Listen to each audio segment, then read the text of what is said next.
नमस्कार। सोचिए अगर किसी को ये बताया जाए कि वो असल में एक महान योद्धा है, लेकिन उसकी सबसे बड़ी लड़ाई बाहर की दुनिया से नहीं बल्कि खुद अपने अंदर है। आज हम एक ऐसे ही आध्यात्मिक आवाहन को समझने की कोशिश करेंगे जो पवित्रता और हिम्मत के दम पर पूरी दुनिया को बदलने का एक बहुत ही अलग रास्ता दिखाता है। देखिए, ये कोई आम उपदेश नहीं है। ये तो सीधा सीधा एक युद्ध का बुलावा है। जिस टेक्स्ट की हम बात कर रहे हैं उसकी शुरुआत ही इसी पावरफुल लाइन से होती है। ये सुनने वालों को सिर्फ एक फॉलोअर नहीं बल्कि एक महावीर मतलब एक महान योद्धा बनाती है। और इससे एक बात तो साफ हो जाती है कि ये सफ़र आसान नहीं होने वाला। इसके लिए बहुत ही ज़्यादा हिम्मत की ज़रूरत पड़ेगी। तो सवाल उठता है कि भाई इस आध्यात्मिक लड़ाई में महावीर होने का असली मतलब है क्या? आखिर ये किस तरह की बहादुरी है जिसके बारे में बात हो रही है? तो महावीर यानी महान योद्धा वो नहीं है जो कोई तलवार उठाए, नहीं, बल्कि वो है जो पवित्रता की राह पर चलते हुए दुनिया की जो मोह माया है, जिसे माया के तूफान कहा गया है, उसका सामना करे। और इस रास्ते पर उनका सिर्फ एक ही हथियार है, पिता का गाइडेंस। मतलब असल लड़ाई किसी बाहर वाले से है ही नहीं, ये तो पूरी तरह से अपने ही मन और अपनी इच्छाओं के खिलाफ है। और यहाँ स्टेक्स बहुत हाई हैं। टेक्स्ट में साफ साफ लिखा है कि अगर आध्यात्मिक दुनिया में ऊंचा दर्जा पाना है तो उसकी एक कीमत है, और वो कीमत है पवित्रता के लिए किसी भी तरह का अपमान या विरोध चुपचाप सह लेना।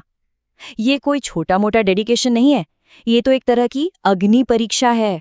लेकिन सवाल ये है कि इतने बड़े त्याग और हिम्मत की जरूरत है ही क्यों? इसका जवाब इस टेक्स्ट की दुनिया को देखने के नजरिए में छिपा है। एक ऐसी दुनिया जिसे ये टेक्स्ट पतित मतलब अपवित्र मानता है। यहाँ पर ना दो दुनियाओं का फर्क बिल्कुल साफ दिखता है।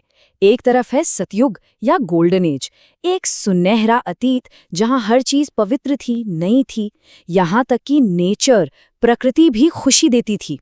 और दूसरी तरफ है आज का कलयुग या आयरन एज, एक अंधेरी, दुखों से भरी दुनिया जहाँ सब कुछ पुराना और मैला हो चुका है।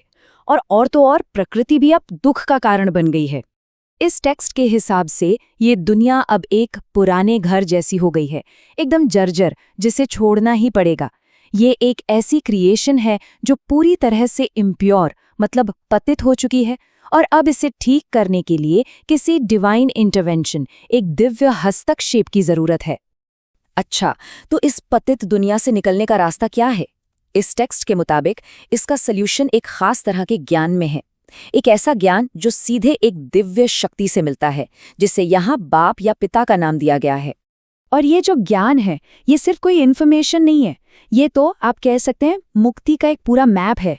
ये 84 जन्मों के साइकिल और दुनिया की असली हिस्ट्री को सामने लाता है। सतयुग की ऊंचाइयों से लेकर आज के कलयुग के पतन तक की पूरी कहानी। और यही ज्ञान है जो फॉलोअर्स को अपनी खोई हुई डिवाइन हेरिटेज को दोबारा पाने की ताकत देता है। समय का ये जो चक्र है, ये एक पूरी कहानी बताता है, परफेक्शन से लेकर पतन तक की। जर्नी शुरू होती है सतयुग से, जो सच्चाई और पवित्रता का युग है। फिर त्रेता युग में पवित्रता थोड़ी कम होती है, द्वापर युग में बुराई आ जाती है, भक्ति शुरू होती है, और आखिर में ये चक्र हमें आज के कलयुग में ले आता है, जो अंधकार का युग है। तो ठीक है, ये तो हो गया ज्ञान, लेकिन ये रोजमर्रा की जिंदगी में अप्लाई कैसे होता है? बस यहीं पर इस रास्ते का सबसे बड़ा और सबसे प्रैक्टिकल चैलेंज सामने आता है, और वो है पवित्रता की प्रतिज्ञा। यहाँ पवित्रता का मतलब है एब्सोल्यूट सेलिबसी यानी पूर्ण ब्रह्मचर्य। इस टेक्स्ट के हिसाब से अपनी खोई हुई दिव्यता को वापस पाने के लिए ये प्रतिज्ञा लेना जरूरी ही जरूरी है, अनिवार्य है। और सच कहूं तो यही वो एक नियम है जो अक्सर परिवारों में और समाज में सबसे बड़े झगड़ों की जड़ बन जाता है। और ये जो संघर्ष है, ये कोई काल्पनिक नहीं है। फॉलोअर्स सीधा सवाल पूछते हैं कि हमारे संबंधी हमको घर से निकाल रहे हैं, अब क्या करना है? ये सवाल दिखाता है कि इस रास्ते पर चलने की पर्सनल कीमत क्या चुकानी पड़ती है, जहां विश्वास और परिवार के बीच सीधी टक्कर हो जाती है। अब ऐसी तनाव भरी सिचुएशन के लिए टेक्स्ट कुछ बड़ी अनोखी युक्तियां या टैक्टिक्स बताता है। सलाह दी जाती है कि फर्म रहो, निडर रहो। एक इंटरेस्टिंग स्ट्रैटेजी ये भी दी गई है कि पत्नी अपने पति को अपना गुरु और भगवान बताए, और फिर उसी से आज्ञा के तौर पर पवित्रता का तोहफा मांग ले। और अगर कुछ काम ना करे तो आखिरी उपाय के तौर पर घर छोड़ने के लिए भी तैयार रहने को कहा गया है। ठीक है, तो इतने संघर्ष और त्याग के बाद इस मुश्किल रास्ते का इनाम क्या मिलता है? टेक्स्ट कहता है कि ये सिर्फ कोई रिवॉर्ड नहीं है, बल्कि ये एक खोई हुई विरासत है जो वापस मिल रही है। ये है वर्षा, मतलब इनहेरिटेंस। ये सिर्फ कोई इनाम नहीं बल्कि अपना जन्म सिद्ध अधिकार वापस पाना है। कहा गया है कि जो लोग पिता के ज्ञान पर चलते हैं और पवित्र रहते हैं, उन्हें आने वाले नए गोल्डन एज में पूरे 21 जन्मों तक राज करने का अधिकार वापस मिल जाता है। एक और इंटरेस्टिंग बात यह है कि ये टेक्स्ट मॉडर्न टेक्नोलॉजी को कैसे देखता है। इसके मुताबिक आज के ज़माने में अभी ये साइंस दुख के लिए है, मतलब इसका इस्तेमाल सिर्फ विनाश के लिए, दुख देने के लिए हो रहा है। लेकिन टेक्स्ट एक बहुत ही सरप्राइजिंग वादा भी करता है। वो कहता है कि आने वाले सतयुग में फिर वहां सुख के लिए होगी, मतलब यही साइंस और टेक्नोलॉजी तब भी होगी, लेकिन तब उसका इस्तेमाल सिर्फ और सिर्फ खुशी और आराम देने के लिए किया जाएगा।